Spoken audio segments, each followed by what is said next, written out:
আমরা এই যে এখানে তো আমরা কি করব, এই যে বেসটা করেছি বেসের ওপর ক্লিপিংগুলো সেট করে দেব। আমরা ব্যাককমটা করলাম, বেসটা করলাম যাতে গ্রিপটা ভালো পায়, তার জন্য গায়ে রাখে। দেখবে আমাদের কেমিক্যালস হেয়ার, যাদের ড্রাই হেয়ার, যাদের কালার হেয়ার, তাদের কাল স্টে করে, কিন্তু যাদের ভার্জিন হেয়ার, যাদের হেয়ার হেলদি, তাদের কাল স্টে করে না।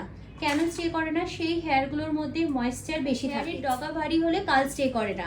তার জন্য আমাদের কি করতে হবে, মিলো ছিল সেগুলো আমাদের কি করবে, বসিয়ে দেবে। এবং হেয়ার খুব পাতলা পাতলা সেকশন আমরা নেব না, একটু মোটা মোটা সেকশন করব, দুই ভাগে ভাগ করব। খুব স্ট্রং থাকে না, কিন্তু হোল্ডিং স্প্রে দেওয়ার পর যদি কার্লস করি কি হয়, টক মেশিনে পুরো চিপকা যায়, তাই তো? তো হেয়ার পুড়ে যাওয়া হচ্ছে অনেকটা। একটা স্ট্রেট হেয়ারকে সে কার্লস করছে, তার মানে হেয়ারটার উপরে কতটা অত্যাচার হচ্ছে। তো সবার আগে যেটা, হেয়ারটাকে আগে প্রোটেকশন দিয়ে নিতে হবে।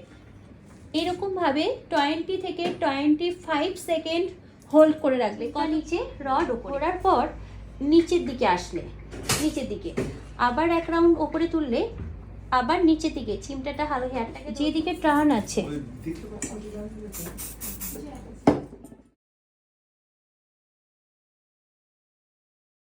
ক্রিম্পিং করেছো, কিছুক্ষণ পর ক্রিম্পিং চলে গেছে, ক্রিম্পিং আর নেই, তো তাদের জন্য ডাস্টিং পাউডার ড্রাই হয়ে যাচ্ছে।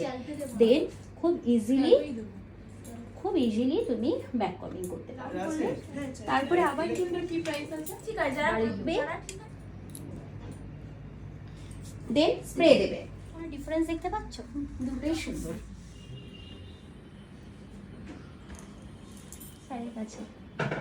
ওকে, তো ডান। কেমন লাগলো? কোনটা ভালো লাগলো, ওটা না এটা? দুটোই দারুণ। বাট ওটা বেশি তোমাদের ইউজেবল হবে এটা।